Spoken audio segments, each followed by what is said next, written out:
삶에는 넘지 말아야 할 선이 있습니다. 넘어서는 안 되는 선이라는 것이 분명히 존재하는데요. 직장에서는 서로 간에 매너가 있어야 하죠. 직장 상사라고 해서 아랫사람이라고 이렇게 막대하거나 그러면 안 됩니다. 넘어서는 안 되는 선이라는 것이 있죠. 부하 직원은 또 상사를 그 매너에 맞게 또 잘 대우해 드려야 할 것 같습니다. 잘못은 지적하되 인격은 모독하지 말아야 돼요. 잘못에 대해서는 짚고 또 고쳐야 되겠죠. 하지만 인격을 모독하는 것은 아닌 거죠. 뭐니 해도 가족은 건드리지 말아야 합니다. 잘못하면 자칫하면 영린이 될 수 있는 거죠. 그 작은 것 하나로 인해 너무나 큰 것을 잃어버리게 되는 그런 안타까운 결과를 가져올 수도 있기 때문입니다. 오늘 선지자와 사르밧 과부의 대화, 여러분은 어떻게 읽으셨습니까? 여러분은 지금까지 어떻게 해석하셨습니까? 오늘 선지자와 사르밧 여인의 대화가 우리의 마음을 참으로 아프게 하는 그런 말씀으로 다가오는데요. 왜 이러한 상황이 벌어지게 되었는지를 함께 묵상하고 우리 자신을 좀 돌아보면 좋겠다 싶습니다. 오므리의 아들이었던 아합이 왕이 되었는데, 오므리 왕조 들어보셨을 겁니다. 일반 역사에서는 오므리 왕조 때 굉장히 강성하고 또 경제적으로 잘 살게 되었던 그런 쪽을 강조하고 있는데, 성경에서는 오므리 왕조에 대해서는 그런 부분에 대해서는 언급하지는 않고 있습니다. 오므리가 죽고 그 아들 아합이, 우리가 잘 알고 있는 아합이 왕이 되었는데, 북이스라엘의 왕이 아합으로 바뀌자 온 세상이 어두워졌다라고 이렇게 표현합니다. 그가 모든 사람보다 여호와 보시기에 악을 행하였다. 그는 여로보암의 죄를 따라 행하기를 오히려 가볍게 여겼다라고 써주고 있는데요. 아합 왕은 여로보암의 죄를 아주 우습게 여기고 그 이상의 일들을 행했음을 알 수가 있다는 겁니다. 그는 시돈 왕 엣바알의 딸 이세벨, 우리가 익숙한 이름이죠. 이세벨을 자신의 아내로 맞이했는데요. 바알 숭배에 심취하게 됩니다. 사마리아 성에 바알 신전을 건축하는데요. 예루살렘에는 하나님의 성전이 있었죠. 그것처럼 사마리아 성에 바알 신전을 건축하고 제단을 쌓아 올립니다. 바알 신은 남신이었는데 바알 신을 위해서 여신이었던 아세라 상까지 만들었던, 정말 우상 숭배에 있어서는 독보적인 인물이 바로 아합 왕이었음을 볼 수가 있습니다. 열왕기서는 그에 대해서 이렇게 표현합니다. 이전의 모든 왕보다 심히 악했고 여호와를 노하시게 만들었다라는 평가를 할 정도였습니다. 결국 하나님의 진노와 심판을 받아서 3년 6개월 동안 비가 내리지 않게 되었고 이스라엘은 가뭄과 기근에 시달려야만 했죠. 아합 왕의 우상 숭배에 대한 열정 때문, 하나님의 심판 때문이었습니다. 이때 혜성같이 등장했던 선지자가 있는데 그가 바로 엘리야입니다. 아합 왕 때 가장 세상이 어두웠을 때 혜성같이 등장해서 하나님의 말씀을 대언했던, 그런데 신기한 것은 엘리야는 하나님이 언제 불렀는지 소명 기사가 나오지 않습니다. 그에게 어떠한 일을 맡기겠다 사명이 주어지지 않아요. 엘리야는 그저 혜성같이 등장해서 아합 왕한테 가서 그 하나님의 음성을 전달하는, 증언하는 그러한 일들부터 시작하는데요. 그는 아합에게 가뭄 심판을 예언합니다. 그리고 아합이 그를 잡고자 했을 때 요단 동편 그리시네가에 가서 숨게 되죠. 그리시네가에 가서 숨었을 때 누가 그에게 음식을 가져다 줄까요? 까마귀가 와서 그에게 음식을 가져다 줍니다. 하지만 그리시네가가 말라지자 이후에는 지중해 연안이었던 시돈 땅으로 가야만 했는데 그 말씀이 오늘 9절에 표현되어 있습니다. 너는 일어나 시돈에 속한 사르밧으로 가서 거기 머물라. 내가 그곳 과부에게 명령하여 너에게 음식을 주게 하였느니라. 하나님이 엘리야를 보호하시기 위해서 시돈 땅으로 보내셨습니다. 엘리야에게 말씀하시면서 이미 사람을 준비시켜 놓았다. 엘리야야, 내가 이미 사람을 다 준비시켜 놓았으니 너는 시돈으로 가거라 라고 말씀합니다. 여기 이 말씀을 보면 우리도 이러한 섬세한 인도하심을 받으면 얼마나 좋을까요? 하나님이 다 준비해 놓으시고 이렇게 하기만 하면 된다라고 말씀해 주신다면 얼마나 좋을까 싶습니다. 하나님이 준비하시는 길을 따라가기만 하면 된다면 너무나 좋지 않겠습니까? 가라 하시는 하나님의 명령에 엘리야가 순종하는데요, 150km 가까운 그러한 거리죠.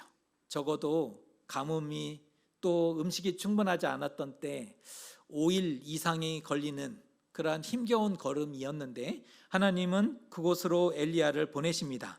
그가 시돈 성문에 이르렀을 때에 마침 한 과부를 만나게 되었는데 그에게 물을 달라 청하는 장면이 오늘의 말씀입니다. 딱 봐도 하나님이 준비한 사람, 그게 보였는가 봐요. 엘리야가 시돈으로 가라 했죠.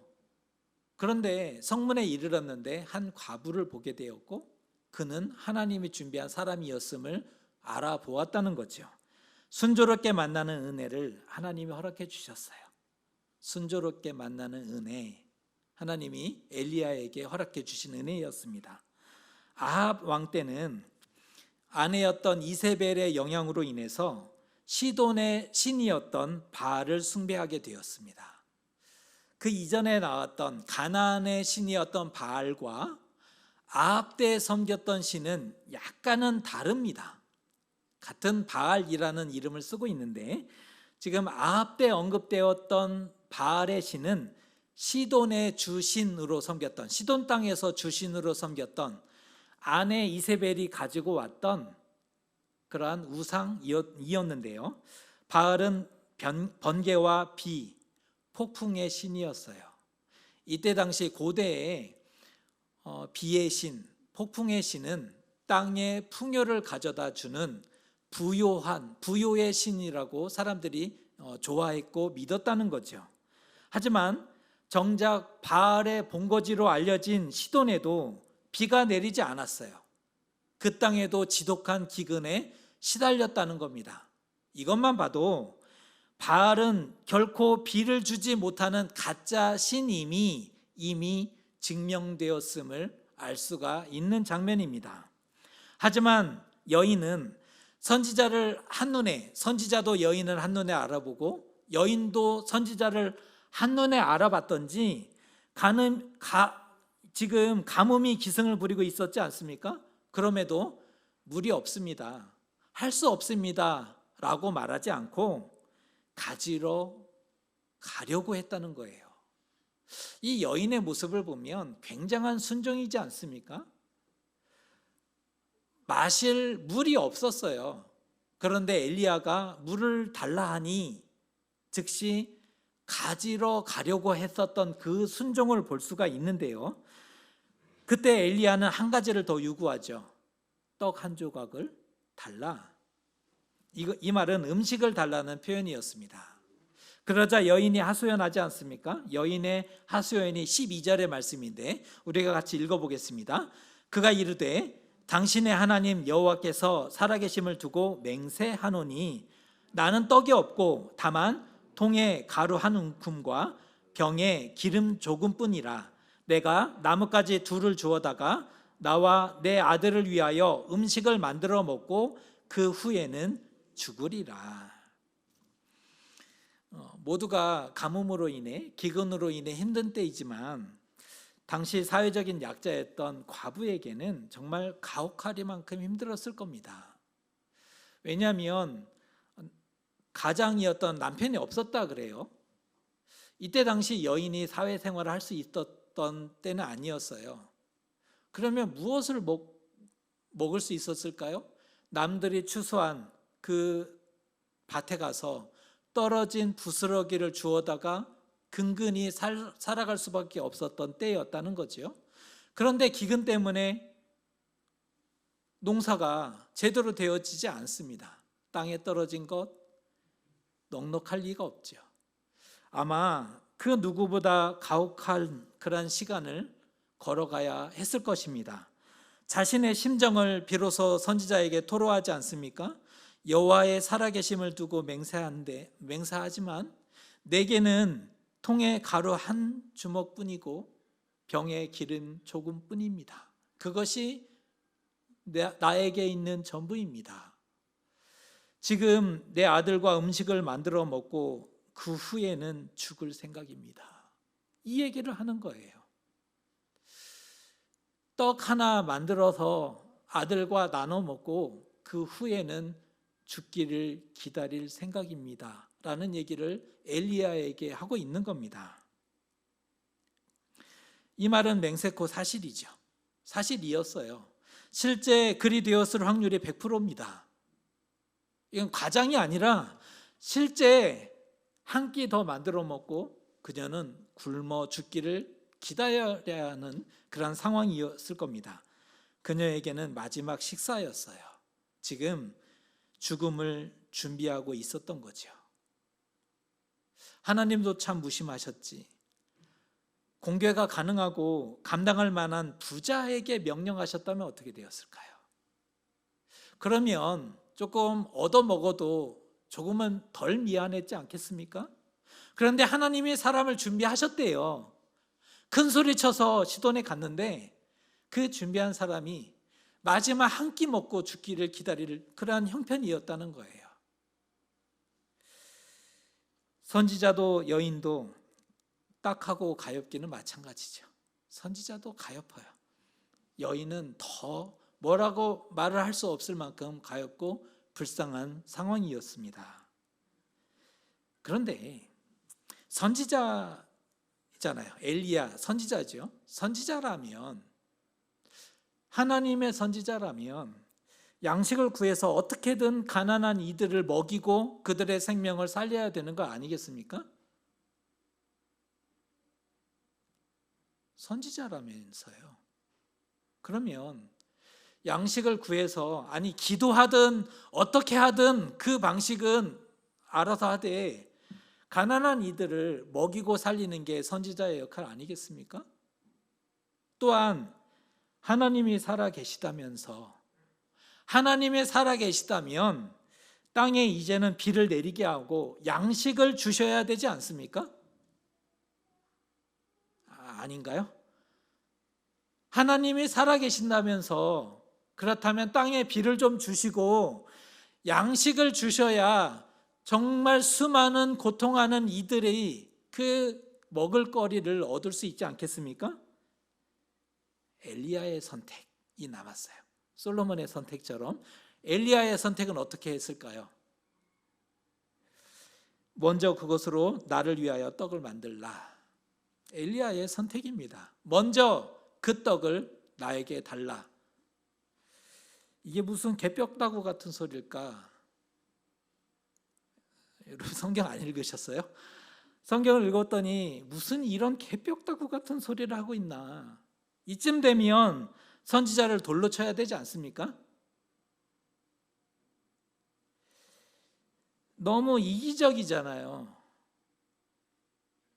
이 독선입니다. 이게 말이 안 돼요. 피도 눈물도 없어 보이지 않습니까? 차라리 굶고 말지 어떻게 벼룩의 간을 빼먹을 수 있을까? 이게 벼룩의 간이에요. 어떻게 과부의 마지막 남은 그 떡 한 조각을 탐낼 수 있었을까? 오늘 성경이 참 어렵습니다. 그런 짓은 악인들도 안 했어요. 이때 당시 바알을 섬기고 금송아지에게 절했던 수많은 백성들이 있었는데 그 백성들도 밭에 모퉁이는 다 추수하지 않았어요. 왜요? 그 밭의 모퉁이는 가난한 자들의 몫이었어요. 떨어진 이삭, 정말 아까웠지만 떨어진 이삭을 줍지 않았어요. 왜요? 그 떨어진 이삭은 가난한 자들의 몫이었어요. 악인들도 그렇게 하지 않았던 모습인데, 그런데 선지자라는 작자가 도움은 고사하고 가난한 과부의 마지막 한 끼를 탐내고 있어요. 오늘 나오는 엘리야, 이 엘리야 선지자는 구약을 대표하는 선지자입니다. 율법의 대표는 모세고 선지자의 대표는 엘리야죠. 구약에 딱 두 사람을 대표할 수 있다면 모세와 엘리야. 예수님이 감난산에서, 변화산에서 만났던 두 인물이지 않습니까? 구약을 대표하는 선지자였는데, 우리가 열왕기를 읽어내고 있죠. 왕에 대한 기록을 보면 어떤 왕은 세 줄에서 네 줄로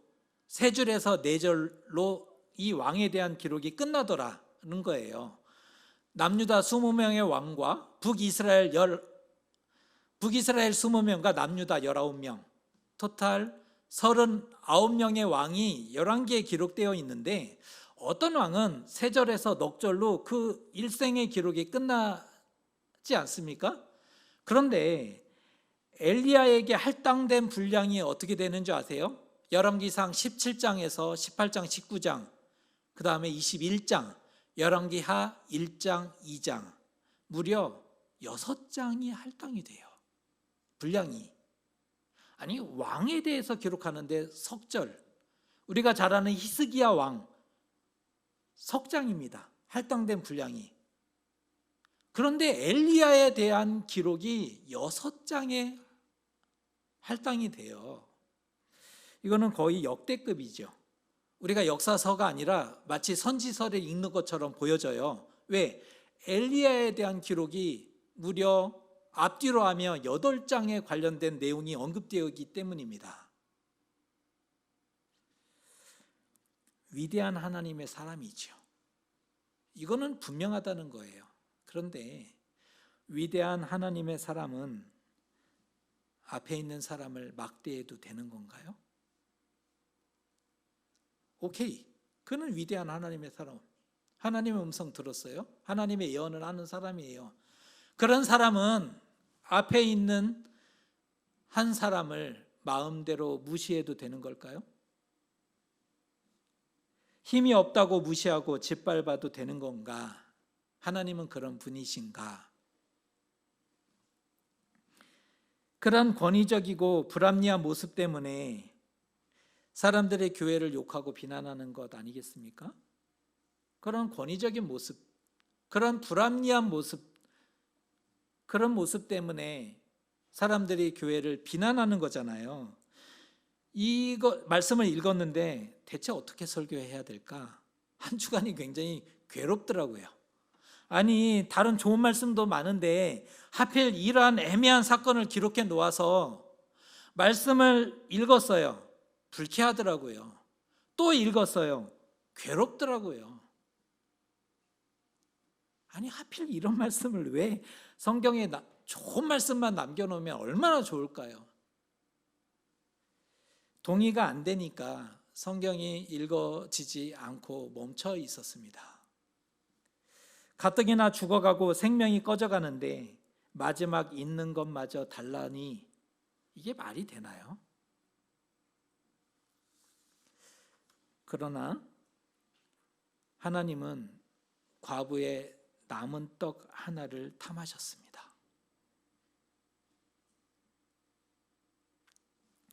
사람이 죽든지 말든지 조금도 괴념하지 않는 신처럼 보여져요. 그런 하나님을 믿어야 될까요? 여러분에게 여쭙는 거예요. 그런 하나님을 믿어야 될까요? 절대 믿으면 안 돼요. 여러분, 정신 차리시고 그런 하나님이라면 믿으면 안 된다는 거예요. 할 수 있는 한 빨리 떠나야죠. 잘못 믿으셨어요. 속으신 겁니다. 그럼에도 오늘 엘리야는 여전히 부당한 요구를 하고 있다는 거예요. 말을 좀 끝까지 들어봐야 될 것 같아요. 왜 엘리야가 이런 말도 안 되는 요구를 하고 있느냐? 말을 끝까지 들어봐야 할 텐데 14절의 말씀입니다. 이스라엘의 하나님 여호와의 말씀이 나 여호와가 비를 지면에 내리는 날까지 그 통에 가루가 떨어지지 아니하고 그 병의 기름이 없어지지 아니하리라 하셨느니라. 아몰랑, 젊은 사람들이 쓰는 표현인데 모르겠다는 거. 아몰랑, 여하튼 모르겠고 나는 먼저 먹어야 되겠으니 너는 먹든지 말든지 죽든지 살든지 그건 내 알 바 아니다, 이런 뜻이 아니었다는 거예요. 오늘 사건은 오롯이 그녀를 위해서만 주어진 사건입니다. 오늘 이 사건은 오롯이 이 여인 한 사람에게 주어진 사건이라는 거예요. 엘리야가 왜 시돈 땅으로 갔는가? 이 여인을 위해서 간 거예요. 왜 하나님의 기적이라는 것을 일으켜 주셨는가? 오롯이 이 여인을 위한 하나님의 뜻이었다는 거죠. 온 땅에 기근이 계속되고 있어요. 이후로도 먹고 살아야 되지 않습니까? 기근이 언제 끝나는지, 지금 끝나고 나니까 3년 6개월이었지 지금 기근이 언제 끝날지는 아무도 몰랐던 거예요. 엘리야도 알지 못했던 때였다는 거예요. 그러면 온 땅에 기근이 계속되고 있는데 내일도 그 다음 날도 먹고 살아야 되지 않습니까? 결국 예언대로, 엘리야의 예언대로 통에 가루가 떨어지지 아니했고 병의 기름이 없어지지 않았죠. 만일 엘리야가 없었다면 사르밧 과부는 한 끼를 더 먹었을지는 모르지만 결국은 죽고 말았을 겁니다. 죽는 것은 기정사실이에요. 죽는 것은 매한가지였다는 거예요. 왜? 기근이 언제 끝날지 모르기 때문이요. 그에게는 한 끼분 식사가 남았을 뿐이죠. 하지만 엘리야가 왔기에 기근이 끝나는 날까지 살 수 있게 되었습니다. 고개 숙여 깊이 감사해야 되지 않을까요? 여인이 선지자를 먹이고 공개한 게 아니었어요. 사실은 엘리야가 여인을 먹이고 살린 거죠. 엘리야가 여인을 먹이고 살리기 위해서 사르밧으로 간 거예요. 시돈 땅의 사르밧으로 찾아간 겁니다. 하나님은 가장 작은 자 하나도 외면하지 않으세요. 먹이시고 입히시는 분입니다. 마지막 남은 것을 탐하지 마세요. 마지막 남은 거 탐하지 마세요. 우리는 마지막 것을 잃게 될까 봐 두려워하는 사람들입니다. 마지막 것이 이뤄질까 두려워하는 사람들입니다. 그게 없으면 마치 세상이 다 끝나고 생명이 끝나는 것으로 생각하기 때문입니다. 하지만 하나님께 드려져야 세상이 끝나지 않고 생명도 지켜내는 겁니다. 사람의 포기는 하나님의 시작이 되기 때문이죠. 사람이 포기를 해야 하나님이 시작하신다는 거예요. 하지만 그런 드림은 결코 쉬운 게 아니에요. 성경을 우리가 읽어서 그렇지 우리가 그렇게 살아간다면 이것은 쉬운 게 아닙니다. 왜냐하면 마지막 남은 것은 단순한 음식이 아니기 때문이에요. 그 이상의 의미를 가지고 있어요. 그것은 그녀의 전부예요. 그것은 그녀의 생명입니다. 그것은 그녀의 마지막 끈입니다. 그것이 이루어지는 것은 생명을 잃어버리는 거예요. 그것을 이루어지는 것은 마지막 이 땅을 살아가는 끈이 끊어지는 것과 같다는 겁니다. 그게 사라지면 다 잃어버리는 것입니다. 그래서 먹고 죽을지언정 놓지 못하는 거예요. 한 끼잖아요. 그것이 구원하지 못한다는 것을 알고 있어요. 그러나 알고는 있지만 놓지는 못하는 거예요. 왜? 그것이 자신의 전부고 생명이고 마지막 끈이기 때문입니다. 그만큼 소중하죠. 그런데 그 소중한 것을 내어놓을 때 그만큼 하나님이 감동하십니다. 나에게 그토록 소중한 거예요. 그 소중한 것을 내어놓을 때 하나님이 감동하시지요. 드린 것보다 비교할 수 없는 좋은 것으로 받는 이유이기도 합니다. 사르밧 과부는 선지자의 말을 듣고 순종하지요. 그는 고민 많이 했을 거예요. 우리가 성경을 그냥 읽어서 그렇지 어떻게 자신의 마지막 것을 내어놓을 수 있을까요? 그건 마치 자신의 생명인데 자신의 전부와 생명을 엘리야에게 드립니다. 그리고 그는 가뭄과 기근을 이기고 생명을 얻게 되죠. 여인은 오늘 선지자를 섬김으로 하나님의 구원 역사에 참여하게 되는데요.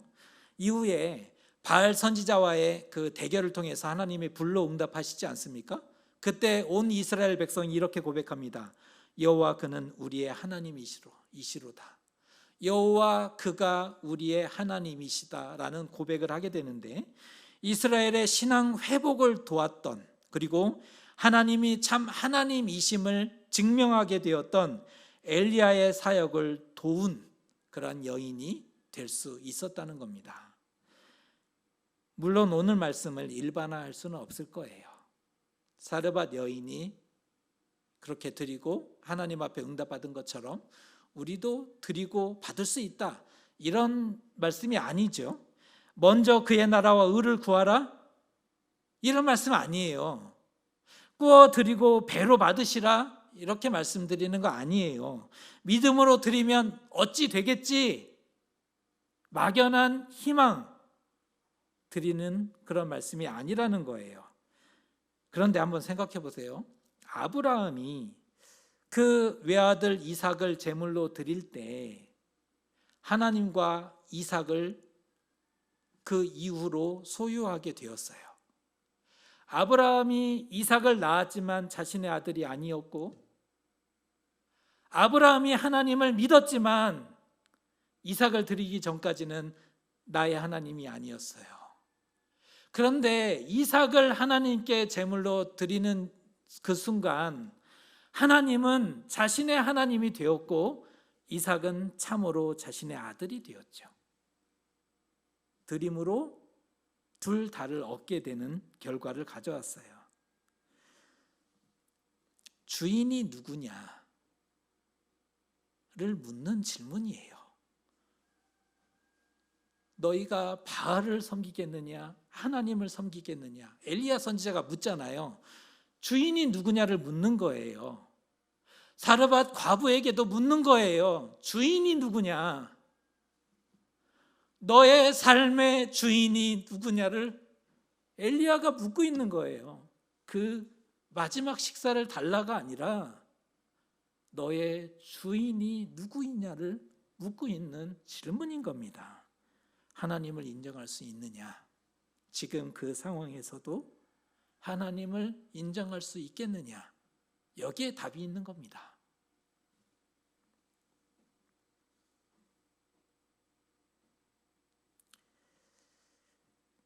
하나님은 무엇이 더 필요해서 사람의 것을 빼앗는 분이 아니에요. 그건 우상이죠. 하나님이 무엇이 더 부족해서 사람의 것을 빼앗아야 되는 분이 아니에요. 자신의 백성이 고통 가운데 신음하고 아파하는 것을 박수치며 기뻐하시는 그것은 사이코지 우리가 믿을 신이 아니에요. 우리가 믿는 분은 그런 분이 아니라는 거예요. 하나님은 우리의 삶의 주인이시죠. 인정하고 맡길 때 돌려받게 됩니다. 인정할 수 있을 때 되찾게 되는 겁니다.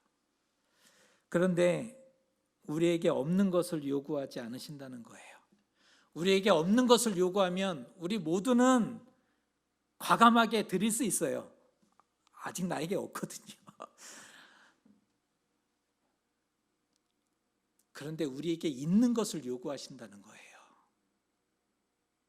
없는 것은 약속할 수 있어요. 주시면 이것도 하고 이것도 하고 이것도 하고 다 할 수 있다니까요.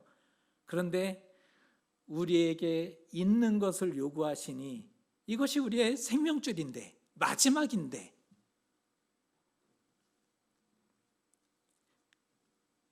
그래서 포기가 어려운 거잖아요. 그러나 주인이 누구냐를 넘어설 수 있다면 삶의 주인이 누구냐를 인정할 수 있다면 우리에게 있는 마지막 이 생명줄 같은 것도 맡겨드릴 수 있지 않겠습니까? 가장 좋은 것으로 돌려받게 될 겁니다. 그것이 기적이지요. 맡겨 놓았는데 살게 되는 기적을. 또한 하나님의 구원 역사에 참여하는 것이 됩니다. 그것을 통해서 하나님의 일들이, 하나님이 하나님 되심이 증명하게 되는 그러한 일들이 나타나게 되는 거죠. 하나님이 여러분의 마지막 떡을 탐하고 계십니까? 이것밖에 없는데 하나님은 그것을 마치 원하시는 것 같은 이 부담스러움. 하나님이 여러분의 마지막 떡을 탐하고 계시지 않습니까? 그 괴로움과 고통 가운데 지금 아파하고 계시지 않습니까? 그것은 삶의 주인이 누구인가를 묻는 질문입니다. 삶의 주인이 누구인가를 묻고 있는 거예요, 하나님이. 권면해 드리는 것은 소중한 것일수록 하나님께 맡겨보십시오. 너무나 소중한 것일수록 하나님께 맡겨보십시오. 하나님 손에 들려질 때 그것이 구원과 생명이 될 수 있어요. 나에게 있을 때는 한 끼의 분이 되겠죠. 한 끼분일 거예요. 먹고 죽을 계획이니까. 그러나 하나님의 손에 맡겨질 때 그것이 구원과 생명이 될 수 있습니다. 하나님은 결코 빼앗지 않을 거예요. 여러분의 것을 결코 빼앗지 않을 거예요. 더 좋은 것으로 보답해 주실 겁니다. 두려워하지 마세요. 그리고 탐내지 마세요. 내 것이라고 해서 탐내고 집착하지 마세요. 그것이 나를 살리는 것이 되지는 못할 겁니다. 엘리야를 시돈에 보내신 것은 사르밧 과부를 돕기 위함이죠. 우리는 이 성경을 그렇게 제대로 읽으셔야 됩니다. 엘리야를 시돈에 보내신 것은 사르밧 과부를 돕기 위해서 보내셨어요. 우리의 하나님도 되시니 설마 오늘 사르밧 여인만 응답받고 기적을 보는 그러한 사람이라고 생각하시는 건 아니시겠죠? 우리의 하나님도 되시니 우리의 삶에도 보내신 사람들이 있어요. 우리가 지금 만나고 있는 사람들, 우리 옆에 앉아 있는 사람들, 하나님이 보내신 사람들입니다. 사르밧 과부가 엘리야를 돕고 엘리야가 사르밧 여인을 돕고 서로 도우며 함께 살아가는 동역자입니다. 우리는 그것을 잊으면 안 돼요. 서로 도우며 함께 살아가는 동역자. 바라기는 우리의 삶의 걸음이 비록 가뭄과 기근에 시달려서 너무나 힘겨운 삶일 수 있고 어려움일 수 있어요. 코로나 시대가 마치 그러한 시대로 보여져요.